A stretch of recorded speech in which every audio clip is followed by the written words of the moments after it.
Welcome back. Now we will talk about keywords.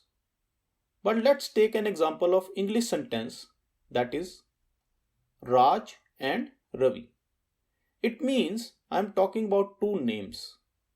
Here Raj and Ravi are identifier of two males, but and carries a special meaning in English grammar. Now think that Raj's parent named him is.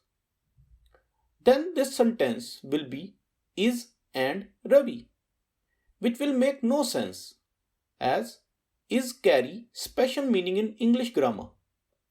So we don't name anything with English grammar words which have special meaning. Keeping this example in mind, we will say keywords carry special meaning to the Python interpreter. They are also known as reserved words. Because of keywords, interpreter recognize structure of the program. Keyword cannot be used as variable, function name, or any other identifier.